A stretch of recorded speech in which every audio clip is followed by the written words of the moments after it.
All right, good afternoon, everyone. Thank you for joining Midwest Mountaineering here at the OutdoorAdventureExpo.com site. Today we have Annie Nelson presenting on her experience on 1,500 miles on the North Country Trail. It's America's longest national scenic trail. I'm excited to learn more about this trail. It's one that I have very little experience on, almost nothing. I had an opportunity to be on it earlier in October, but I'm excited to hear about 1,500 miles worth of this trail. So without further ado, Annie Nelson. Hello, everybody. Welcome to 1,500 miles on the North Country Trail. The North Country Trail is America's longest national scenic trail. It runs 4,600 miles from North Dakota to Vermont. 850 of those miles run right through our home state here of Minnesota, which is one of the reasons why when I was looking for a long distance kind of through hiking experience, I chose this trail above, say, the Pacific Crest Trail or the Appalachian Trail. Just to introduce myself a little bit, my name's Annie Nelson. I'm from St. Paul, Minnesota. I have about 2,000 plus miles of solo long distance backpacking experience in the North Woods. I'm also the author of Through Hike, the Superior Hiking Trail Guide. This presentation is going to be on my 5-month hike on the NCT. And beyond that, I have about 10 years of Northwoods wilderness experience, both backpacking and canoeing. So on May 6, 2009, I started just south of the North Country Trail's halfway point. I started at Croton Dam, and I set out with a goal of hiking 2,400 miles in about 6 months. I ended my hike in the Boundary Waters Wilderness at Howard Lake due to Giardia. So Giardia ended my hike a bit early. On September 27th, I ended up making it 1,506 miles total. And so these are the kind of start and finish points of my hike. And mileage wise, I basically ended up hiking, instead of a half of the trail, about a third. And I consider it the Midwestern third. So that's what we're going to discuss today, is what that Midwestern third offers you, the outdoors person, backpacker. And we're just going to start in the same place I did, in the Lower Peninsula, and we're going to follow my trajectory west. So Lower Peninsula, Michigan, I hiked 368 miles. There are more miles south of me, obviously. I was heading northbound. I loved Lower Peninsula, Michigan. It was a great place to start because it offered a really good mix of public and private lands as far as what the trail was running through. Which matters because on the North Country Trail, primarily you're dispersed camping on public lands. So overall, I found the trails in Lower Peninsula incredibly well maintained. The terrain was very different from Minnesota because of the type of glacier activity they had here during the same period we did. What their glaciers did was deposited a whole bunch of sand. They've measured it in some places as being 1,200 feet deep. And so what that creates is not sandy trails like you're walking on the beach, not difficult like that. It's just this wonderful, quick draining, firm, easy on the feet, clear trails to walk on, and no rocks, no mud. It's pretty amazing. I found dispersed camping in this area to be very easy. The forest is very clear, and there was also easy resupply and town access. And the trail chapters, we're going to talk about that a little bit more at the end of the presentation, but the way that the North Country Trail Association manages more than 4,000 miles of trail is through trail chapters, and they adopt a section of trail, usually a couple hundred miles. And the ones in the Lower Peninsula are incredibly active and super supportive of backpackers, whether you're a weekender or a long distance hiker or a through hiker. So there's tons of support. I started in the Manistee National Forest, and the reason why I did that was because of the dispersed camping. I wanted to kind of train up my body a little bit for this long hike. So I started out with lower miles, and I just didn't want to worry about needing to make miles to get to an established campsite. The Manistee definitely served that purpose for me. Again, here's an example. Their creeks are sandy bottomed, totally clear water. You get great views too. Especially of the Manistee River, which is really a highlight of this forest. You hike for almost 50 miles along this river. You get to know it really well. And they have these incredible like sand dune riverbanks. So the Manistee is a river full of oxbows, and then these enormous dune banks, and they just had so many incredible views. The sand deposits from the glaciers formed a lot of interesting formations in this area too. So this is an example of something called an esker, which forms when a deep crack forms in the bottom of the glacier, and as it's sitting over that land, it deposits the sand in this narrow hill. And the chapter here, of course, routed the trail right on top of it. It was really fun. There was really steep drop-offs on either end or either side. They also form, this is called a wet kettle lake here at McCarthy Lake. Again, dispersed camping was allowed at this lake. It was a primo camp spot. And then there are also dry kettles, which have no water, but there's a depression. After you get out of the Manistee National Forest, you head into a place called the Sand Lakes Quiet Area. This is the gorgeous little Boardman River sand lake with, I can't tell if these are trumpeter or mute swans. Either way, Michigan is beloved by birds. That was another thing I really noted on my hike, was just the sheer volume of really cool birds there. Sandhill cranes also love Michigan. There's way more sandhill cranes in Michigan than in Minnesota. After you get out of the quiet lakes or the quiet area, the trail does get a bit more challenging as you're heading north. It starts kind of hopping between parcels of public land by doing some road walks. Now, this is one of the reputations that the North Country Trail has in the national kind of hiking community that I really don't think is fair. So many people will suggest the North Country Trail as a potential for a long distance hike, and people go, oh, too much road walking. Well, the CDT has a ton of road walking too, and people do that every year. So, and honestly, the idea I had in my mind before I headed out on this trail of what the road walks were going to look like, I really thought that meant like pavement and cars flying by me constantly. No, 90% of the road walking on the North Country Trail is something like this: a quiet, beautiful country road, very little traffic. Sometimes it's 2-track. Like there's not going to be a car coming down there. You might see an ATV, but no cars getting down there, even with 4-wheel drive, stuff like that. They really try, when they are forced to route the trail onto a road due to there being private land, they really try to do so on the most beautiful, quiet, safest route for hikers. Then you head into the Jordan Valley. This is a beautiful little valley. There's no camping in here.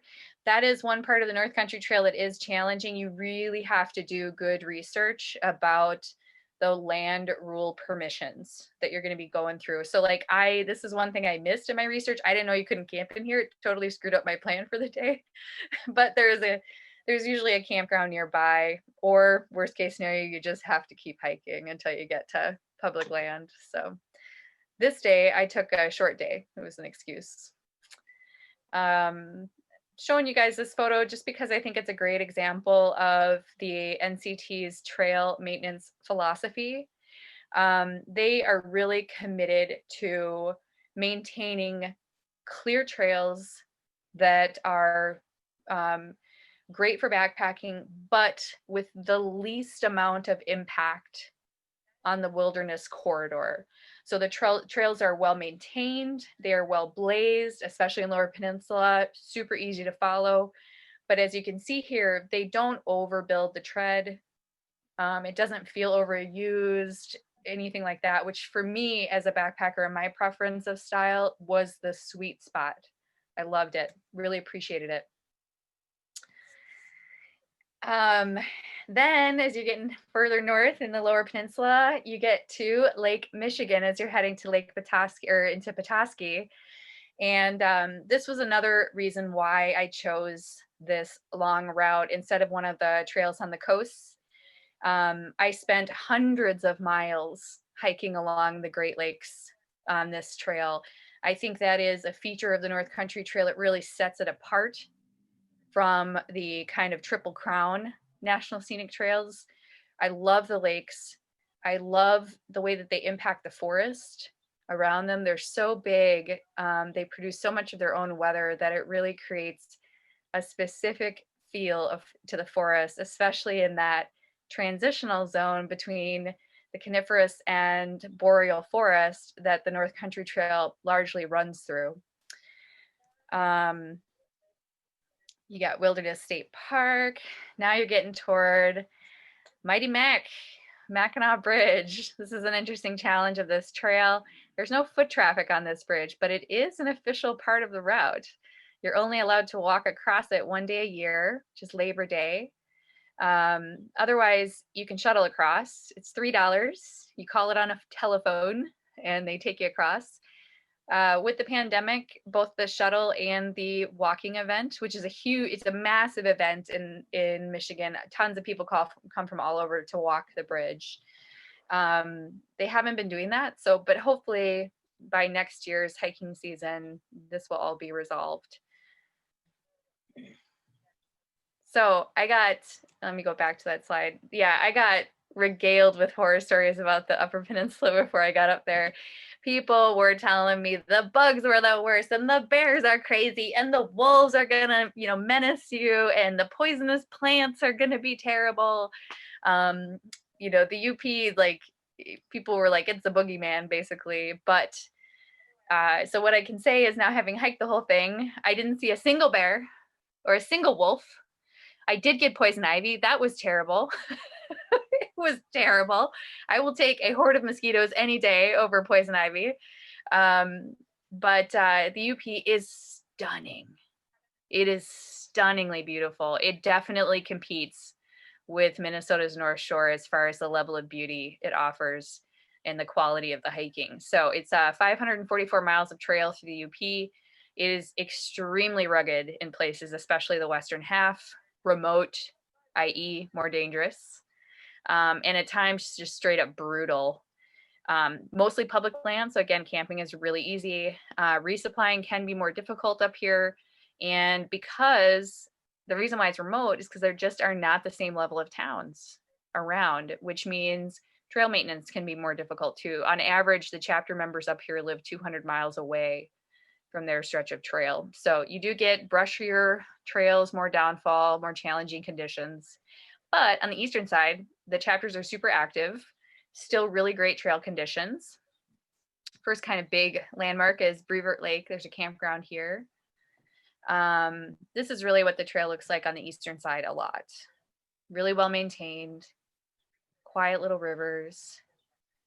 Once you hit the Niagara Escarpment, you are seeing your first rock.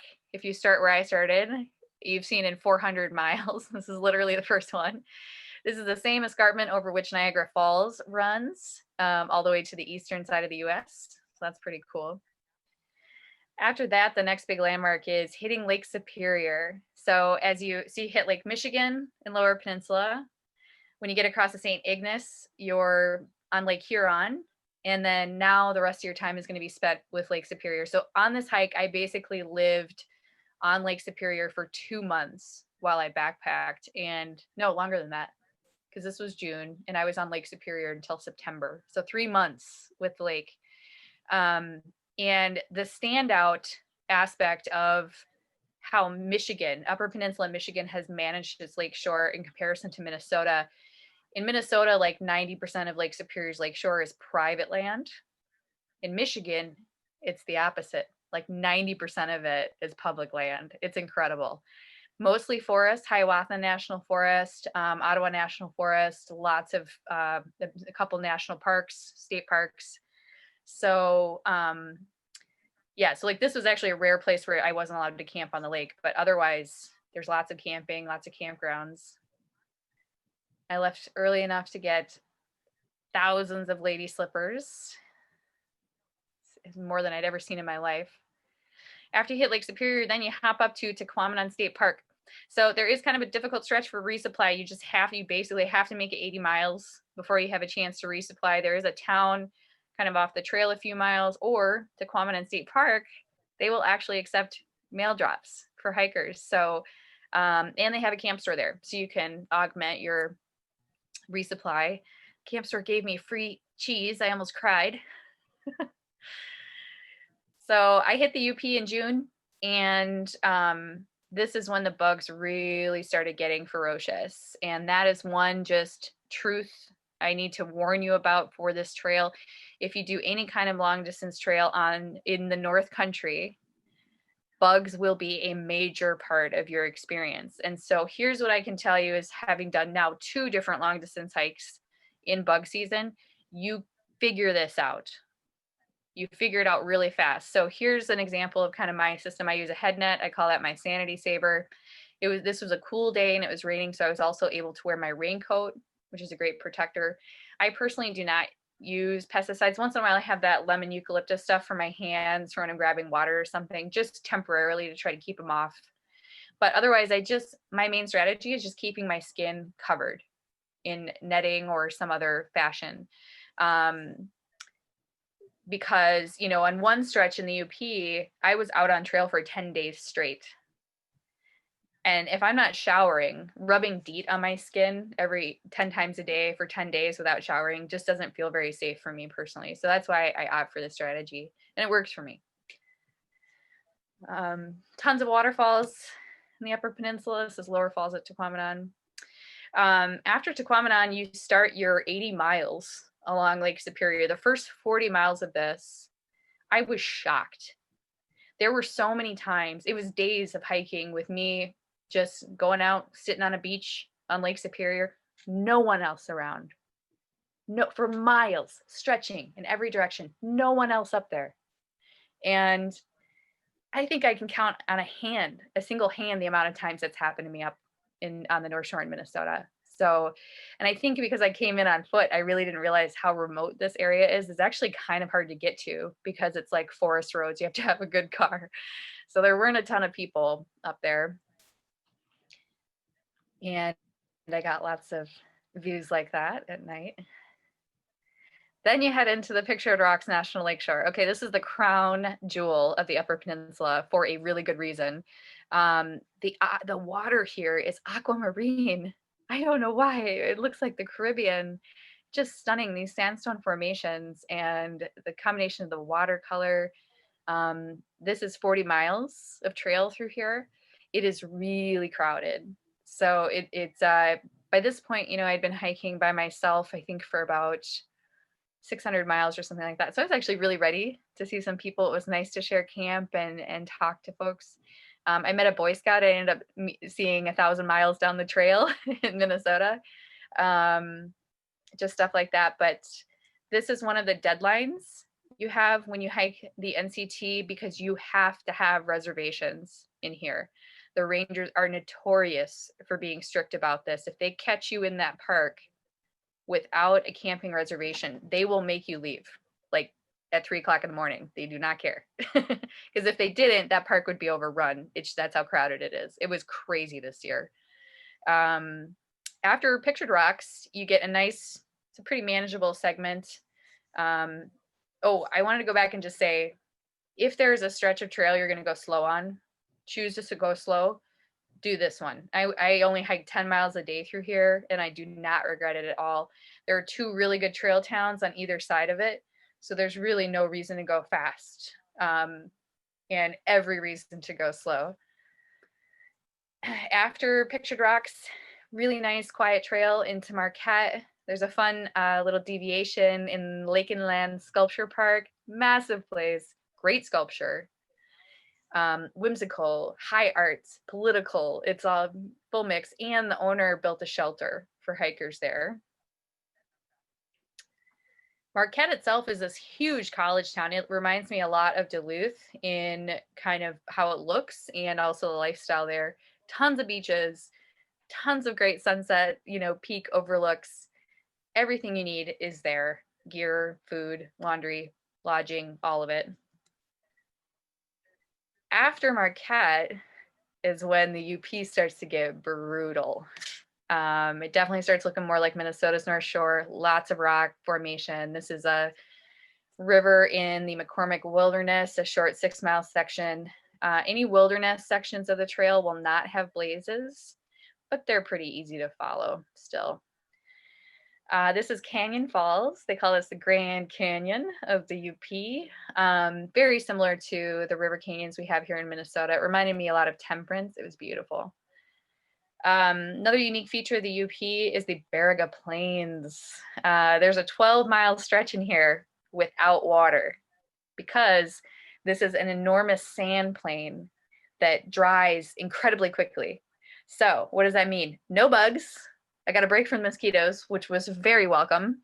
But it also made water difficult. So I looked out and the local woman came and hiked with me for a while and she cached some water for me. And in this photo, you can kind of see like my base. I don't have the coolest hiking outfit out there. Everything I wear is meant to manage the bugs and sun exposure. So that's how I wear long, baggy clothing.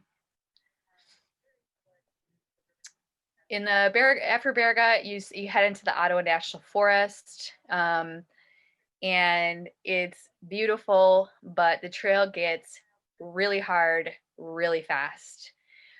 This is the remote section that people are warning you about. If you ever start to plan a hike on here, this is what people will be telling you to watch out for. This is the stretch where the volunteers just cannot get up and maintain it. You can see there's a blaze on this bridge, but that's the trail. Otherwise, is getting through there. So you kind of have to make your way through that stuff. It offers the Trap Hills, which are incredible. It's about 40 miles of just constant climbing up and down, up and down.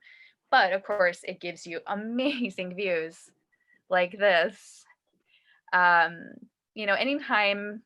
I think just backpacking in general, we kind of push our limits, push our knowledge of our own bodies and how they work. And long distance hikes especially do that. You kind of learn while doing. And the Trap Hills gave me probably one of my scariest moments hiking. I've had another one in the Boundary Waters too, but I hit the Trap in July and it was like 90% humidity, high 80s. I was doing what I knew to do to cope with like not getting dehydrated, electrolyte, salt, drinking lots of water. But what I failed to recognize was that because of how much climbing there was and because of the level of humidity, I was dangerously close to getting heat exhaustion.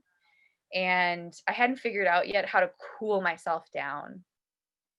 So, I realized that like that craving we have to get in the water sometimes when it's hot out, I realize now like that's a survival impulse. We think of it as recreation now, but that's what I really needed to do at this point is instead of just getting water at those little creeks, I should have gone downstream from where people will pull their water and actually gotten in the water to cool myself down.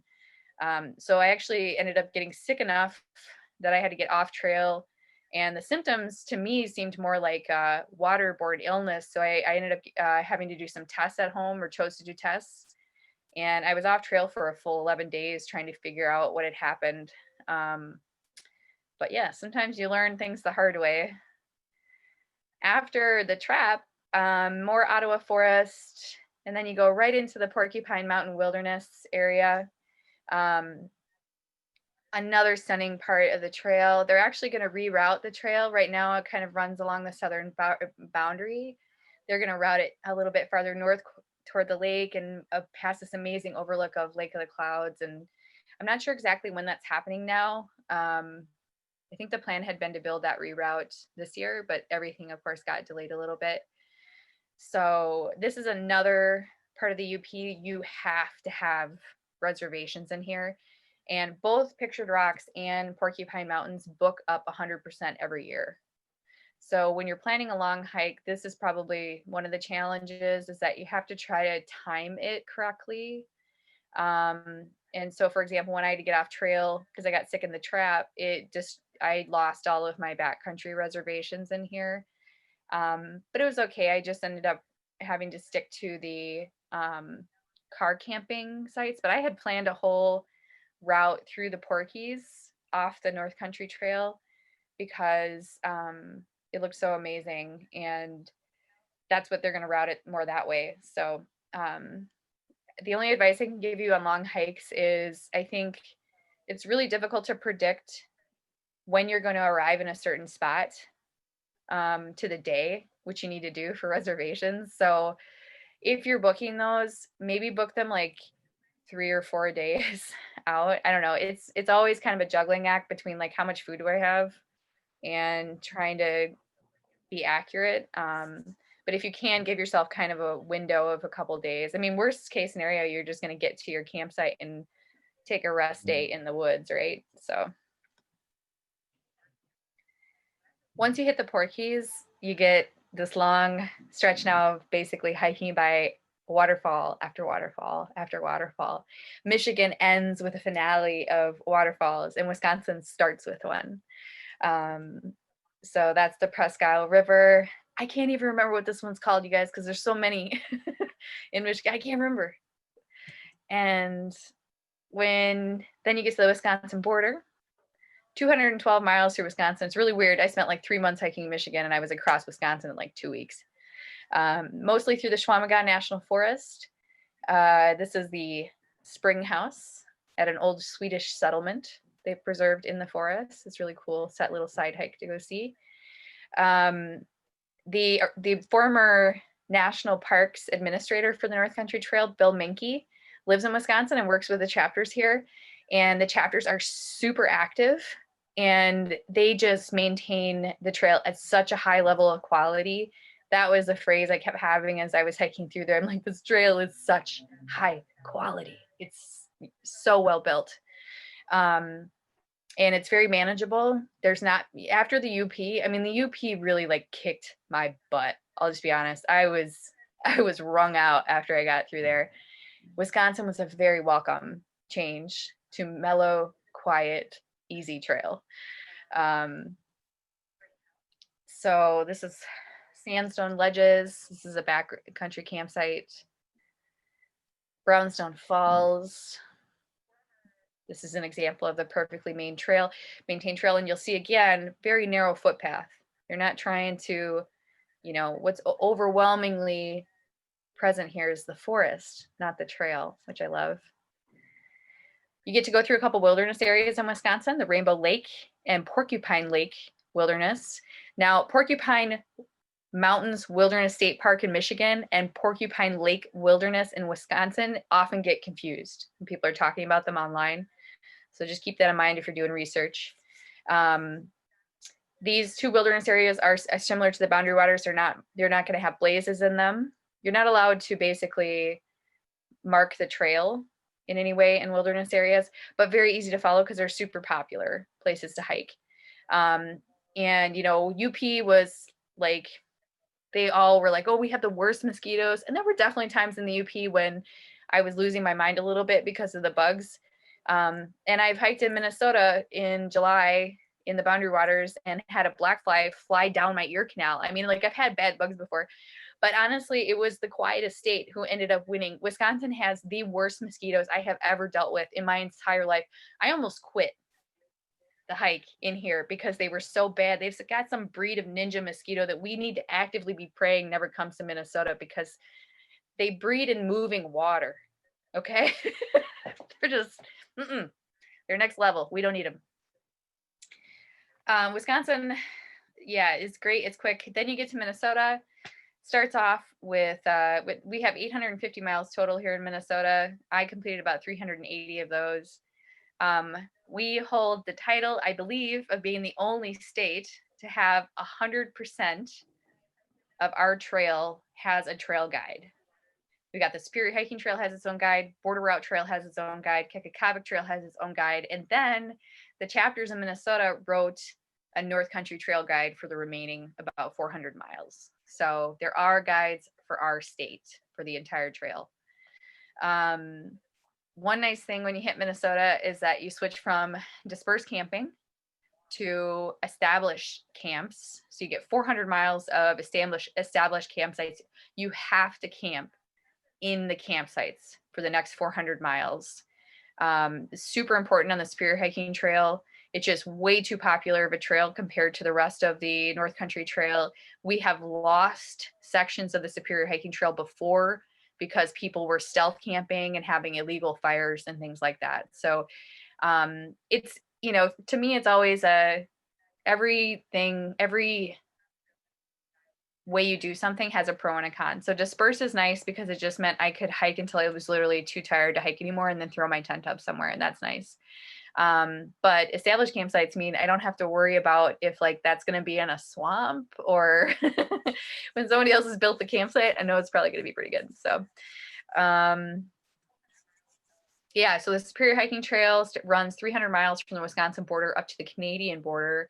It's got 94 free campsites, 41,000 feet of elevation gain and loss over the length of the trail.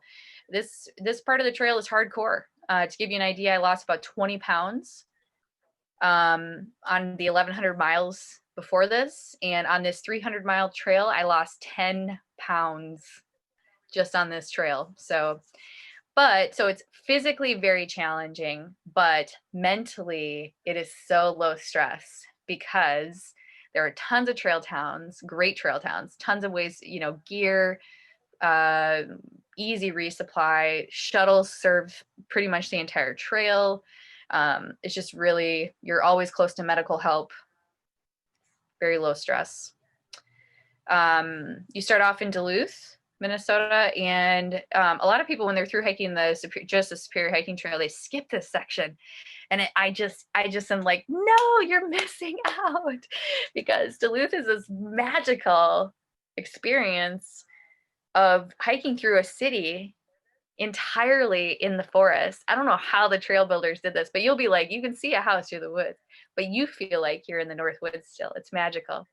And then of course you're in Duluth. So, you can walk 6 blocks down the hill from the trail and go get yourself, a cheeseburger as big as your head. There's definite perks to hiking through a city. North of Duluth is probably the easiest section of the Superior Hiking Trail. This is the one I recommend doing big miles on if you need to make up some time or just want to do that. There's not very much elevation change. 2 harbors of Silver Bay, you start getting into the North Shore Highlands, a 1.1 billion year old rock formation. So that means more climbing. Silver Bay to Schroeder, you are officially going peak to peak. You're climbing down one, climbing up the other. Mount Trudy, Carlton Peak, Britton Peak. You're just one to the other. Laveau Peak or Laveau Mountain. And because of that, you get these stunning views. They just don't stop. You get one of these basically every couple miles. Tons of river gorges, cascades. As of Carlton Peak, you've officially entered into the Sawtooth Mountains. It's a bit of a scramble of that one. You got to kind of boulder your way up there. Again, phenomenal views at the top. After the Superior Hiking Trail, the North Country Trail routes onto the Border Route Trail. These are basically, there's a series of 3 trails that I think actually kind of existed or either started around the same time as the North Country Trail or kind of existed separate from it as their own trails, and then were added to the route, which happens commonly for these long trails with legislation in 2019. So the Border Route Trail is another one. This was built by the Rovers here in Minnesota. It is phenomenal. People ask me a lot, what was your favorite section of the trail? And it's really hard. The more time you spend long distance hiking, the more you grow to love the trails that give you great vistas, but also the ones who just give you these kind of quiet moments in the woods next to a little babbling brook. Like, I love both of those places equally now in a forest. But I'm going to go ahead and go on record now and say that the Border Route Trail was my favorite stretch of the entire hike. I hit it at the perfect time. I had perfect weather. Fall color change was just starting, and I just think it's an amazing trail here in Minnesota. Going the wrong way. I mean, look at that view. Rose Cliffs Vista. Go looking west. You can see for like 10 miles. It's just incredible. Bridal Veil Falls in the spring, obviously these are running higher, but still really pretty. After the Border Route Trail, you route onto the Kekakavik Trail. I didn't get to hike this trail this trip because I got sick from Giardia, but I've hiked it before. And it's a bit different in nature from what comes before it. The elevation change starts to mellow out, and you really just start running from lake to lake. You get all these great campsites right on the lake. So of course you got to get in the water. All right, so it kind of wraps up. I just wanted to issue a little bit of warning for kind of the remote stretches and the wilderness stretches of the trail.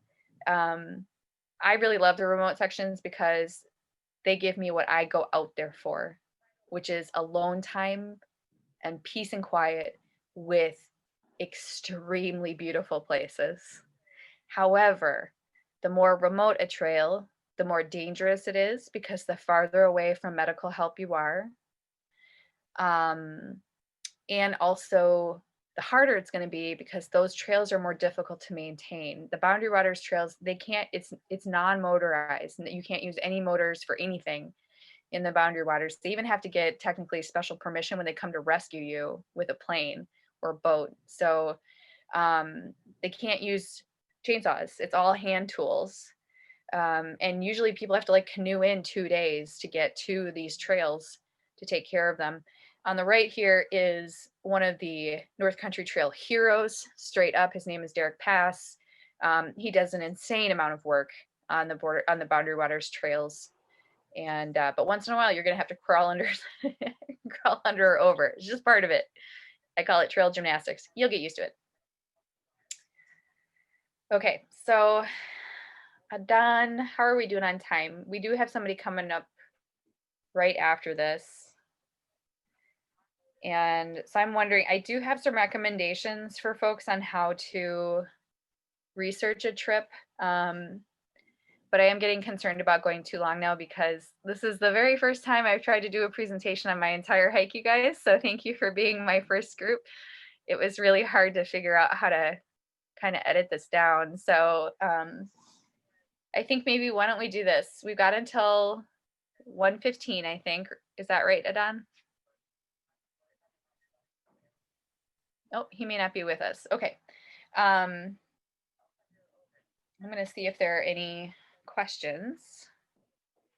And we'll do some questions real quick, and then we'll move on to how to get good information. Yes, that was a yellow lady slipper.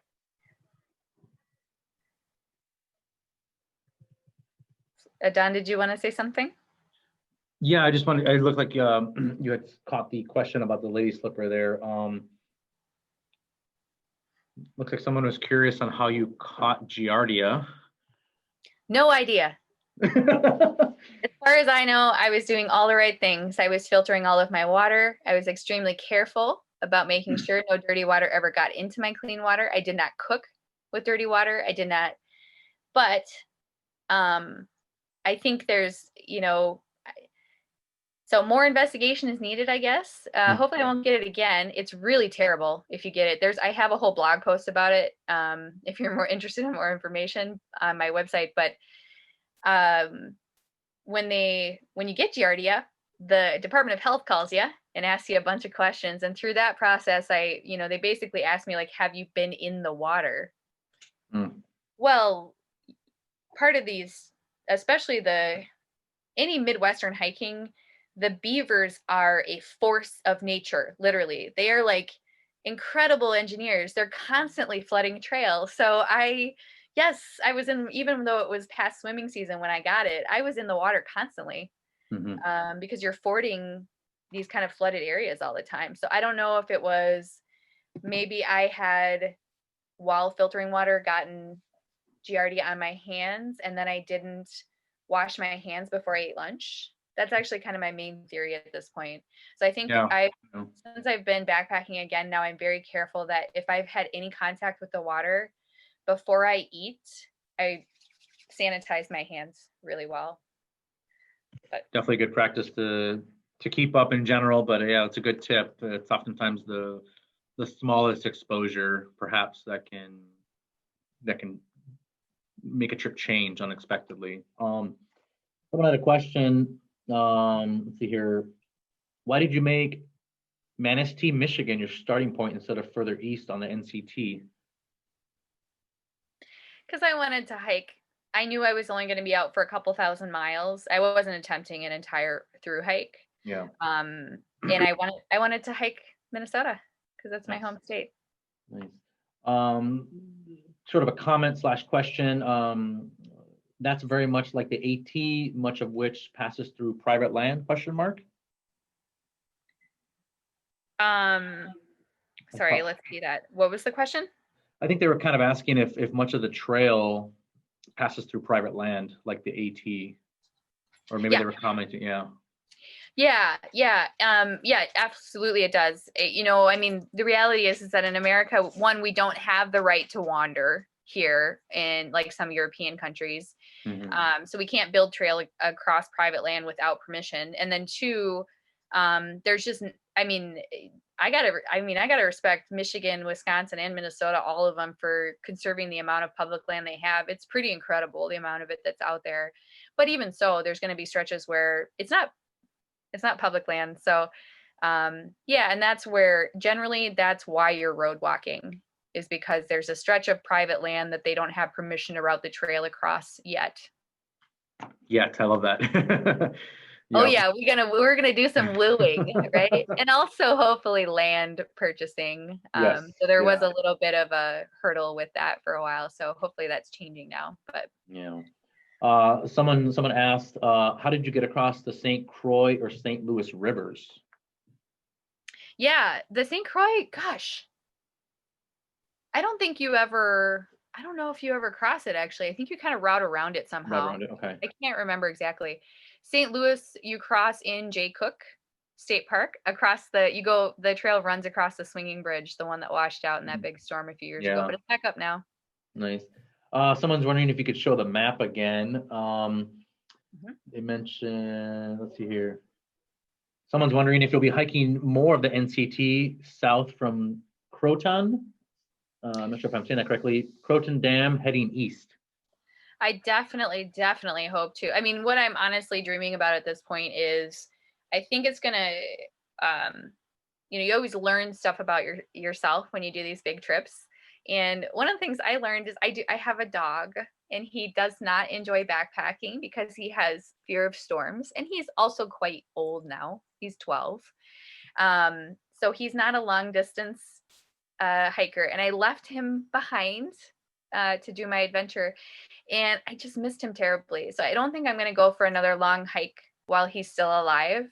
But during that time, what I'll do is I'll try to finish the Minnesota and North Dakota miles in section hikes. Mhm. And then once he has crossed the Rainbow Bridge, hopefully I'll be able to figure out how to finish the rest of the trail on another long hike. That would be my hope. Nice. Given that you have so many miles under your feet, doing long hikes, solo hikes especially, was there anything unique about this particular section of trail that you did that you sort of either wish you would have maybe had that some sort of aha moment on a previous hike, or something that you carried forward after this hike into a hike that happened after?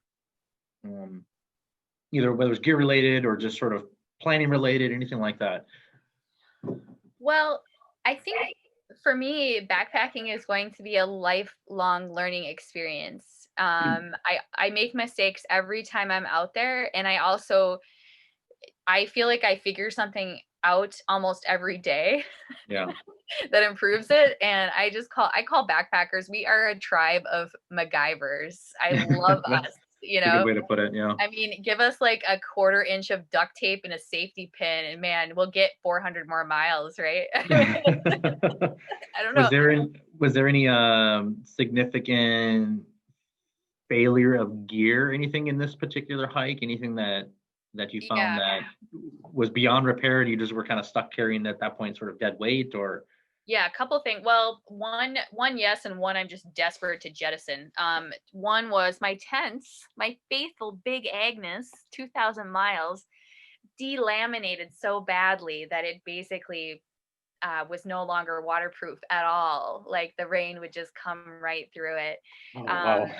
and that happened at a point in the hike when I was pretty worn out. I mean, I'd lost 30 pounds. The weather was really getting cold. And I just think like mentally, I hadn't prepared for the fact that I would be having these huge gear purchases right at the end of the hike when I was basically out of money. Oh, So yeah. I really struggled with that, and it was dumb. Like, just get a new tent. If your tent starts leaking, get a new tent. Very easy. Okay. Yeah. Um, but I didn't, and it was, yeah, for like a couple of weeks I like struggled with this leaking tent. It just was bad for morale. Don't do it. Yeah. The other thing I've really honestly I'm really unhappy with now after a couple of years, and I have tried everything because this is such a popular choice amongst long distance backpackers for a sleep system, but it's my Enlightened Equipment down quilt, 10-degree Revelation. I hate that thing. I hate it. Wow. It failed to keep me warm so many times. Yeah. Um, and the after a couple years, the down inside of it just seemed to like disintegrate. It just disappeared, and I had these huge gaping holes. And no, I mean, I would spend half an hour, 45 minutes every night trying to move the feathers around in the baffling to get the insulation I needed. Yeah. At a time when it was still so cold in June in the North Country that I was sleeping with my water filter Oh, wow. and I was just freezing. So Enlightened Equipment, like very grateful they restuffed that quilt for me, so it did work for the rest of the hike. Hmm. But that's number one on my list of gear to change out. I'm going Okay. back to a sleeping bag. Yeah. Yeah, I think I'm kind of I've used sort of a what do I call that, rectangular bag as a quilt, either when hiking by myself or with my partner.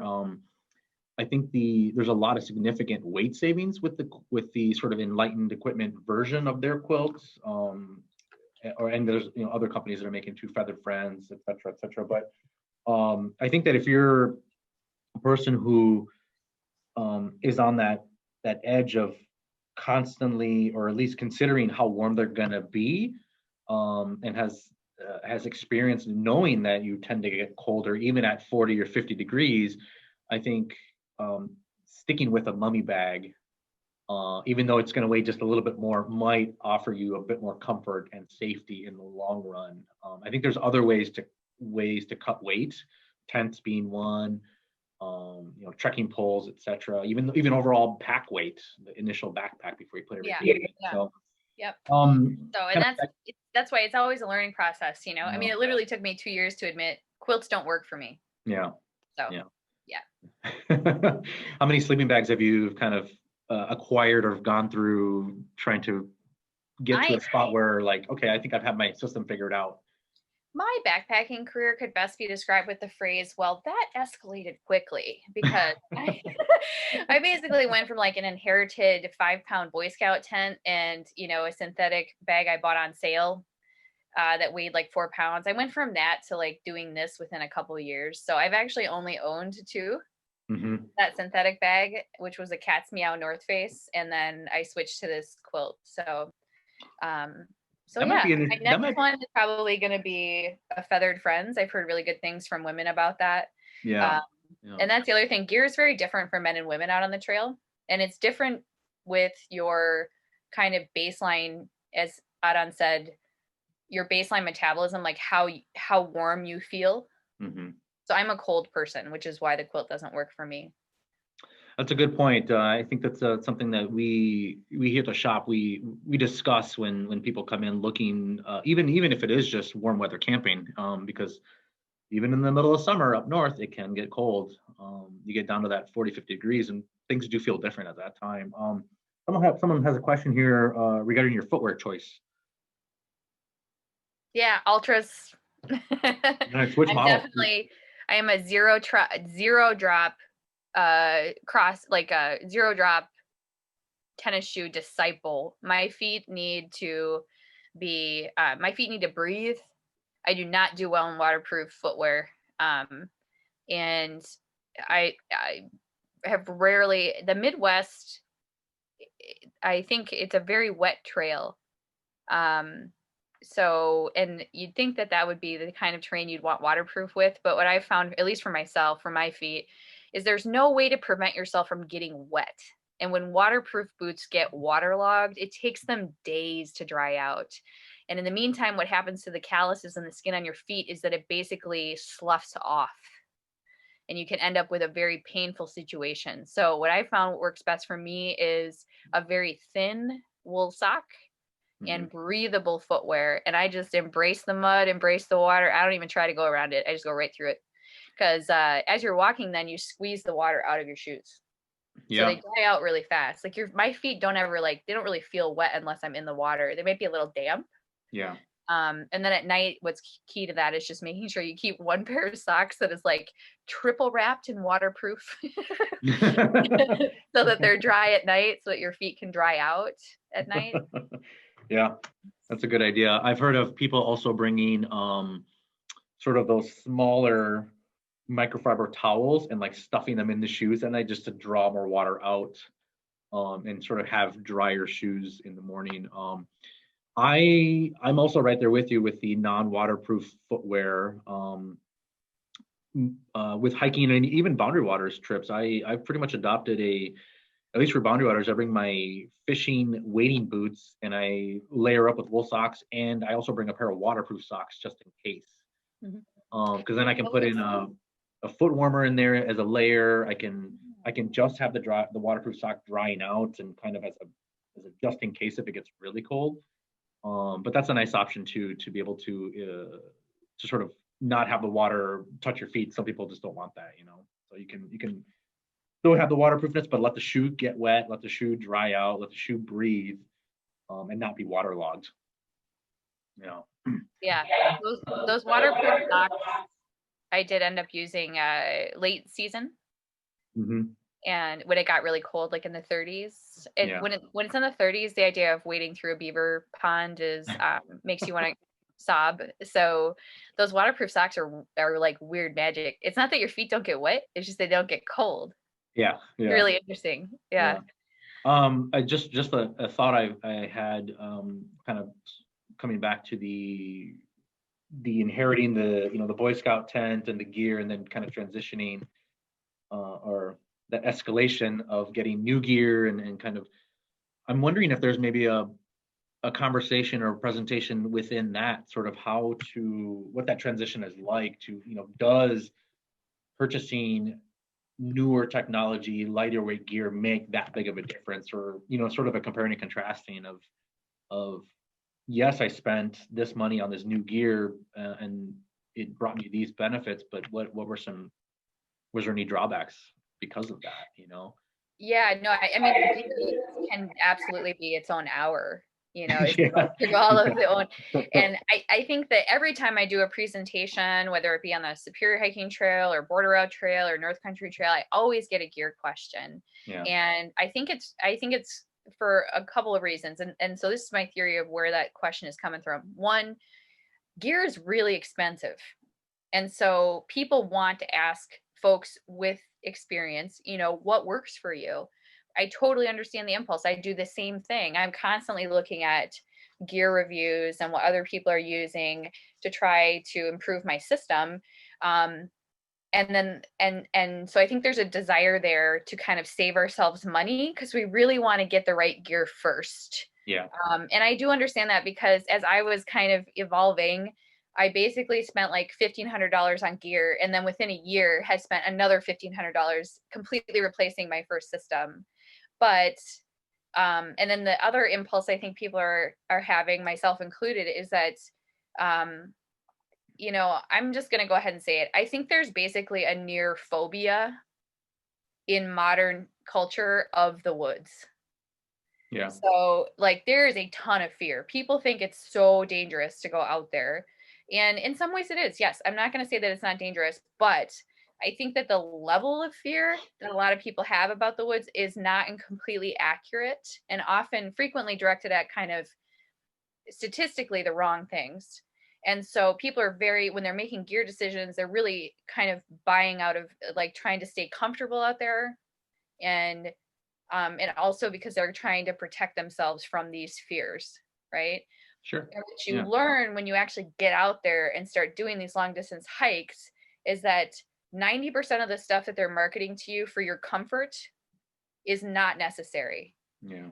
Because what you're really doing is undergoing a completely amazing process of adjusting to your environment rather than the other way around.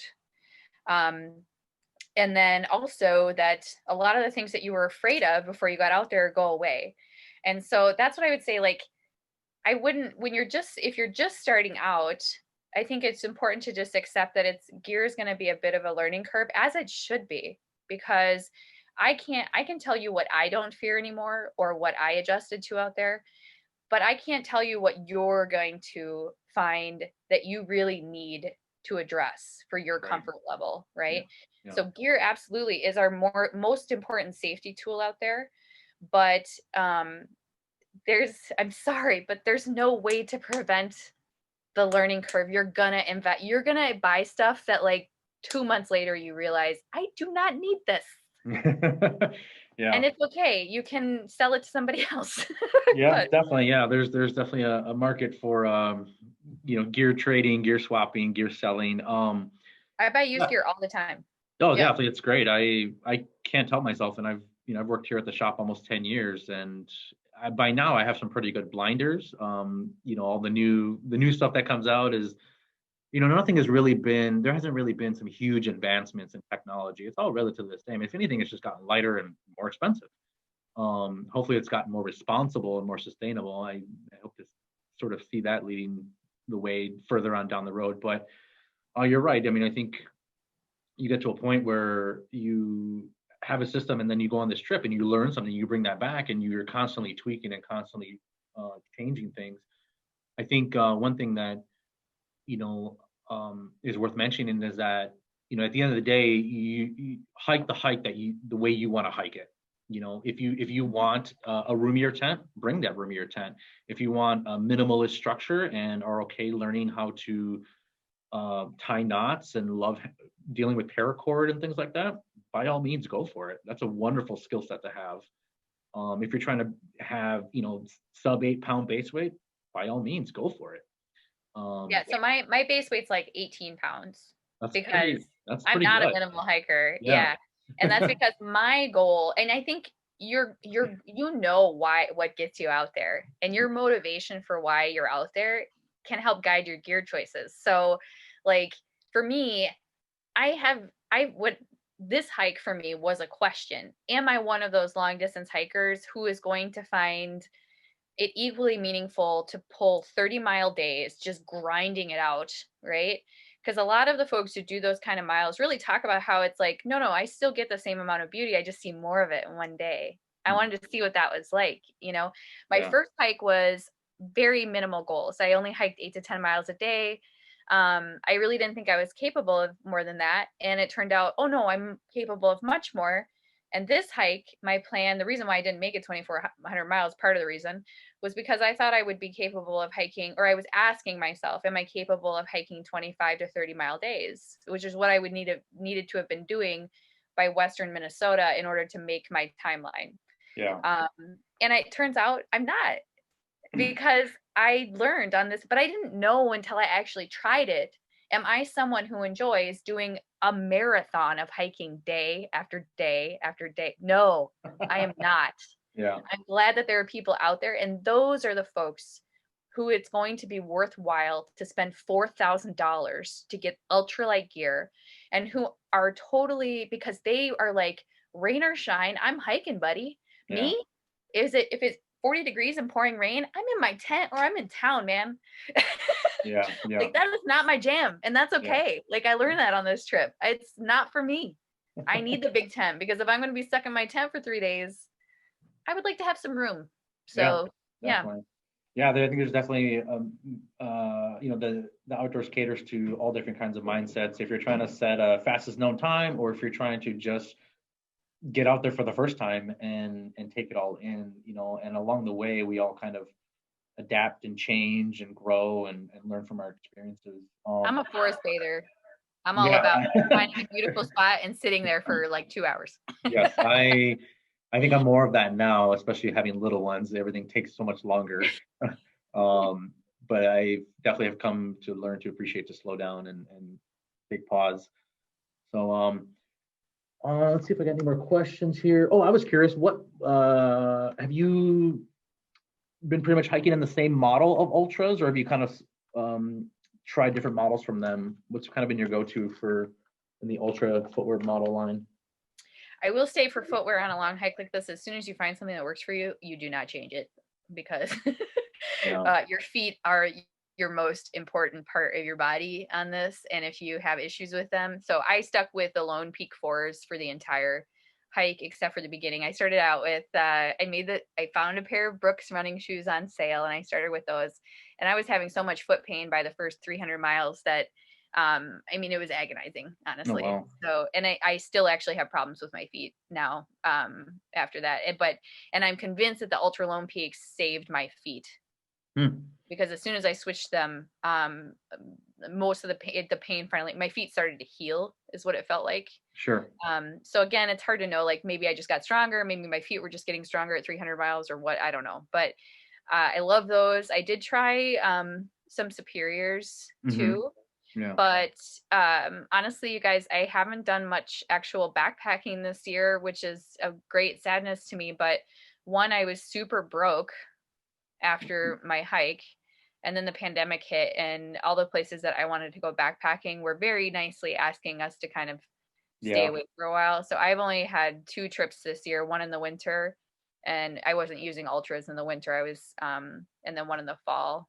And I actually went back to my last pair of scummy Lone Peaks. I brought those back out. So, still good. There's no holes in them yet. Yeah. Well, I'm curious, were the Brooks also zero drop? No. Okay. No, and I'm convinced of that now, that the zero drop for my foot, again, for my foot, every foot is different. I don't need arch support. I'm not flat footed. I have very wide feet, both this way and this way. Sounds good. Thank you, Germans. Sounds very stable. They are, yes, but hard to fit a shoe around sometimes. So, and that's why I think for me the ultras work really well. I've had a lot of issues with plantar fasciitis in my athletic days, and I swear that hiking and zero drop shoes cured me. Awesome. Of that. Fantastic. Probably have time maybe for one more question here. What type of food do you consume? I'm assuming they're referring to on trail. Not in. Okay, that is one thing we kind of didn't get to yet. Is I think one of the challenges of the North Country Trail compared to some of the other long distance trails is it's not just food that can be an issue, but your fuel choice, which kind of controls what you can eat. So for me, I actually ended up adopting. So I started out with an alcohol stove, but man, I could just never master that. I spent a month trying to figure out how to get an efficient burn on that thing, and I just could not do it. So I switched back to isopropyl mix, and then just kind of accidentally figured out how to make that work on a trail where I wasn't going to have access to that type of fuel for really long stretches, because as I started to get really hot, my desire to eat hot food evaporated. So I totally switched what I was buying And instead of cooking meals, I basically just started, I'm like, does it fit in a tortilla? Okay, get that. So it was a lot of like tuna pouches, spam, cured meats, cheese, peanut butter, nut butters, Nutella. Nutella and apricots in a tortilla is still one of my favorite snacks of all time.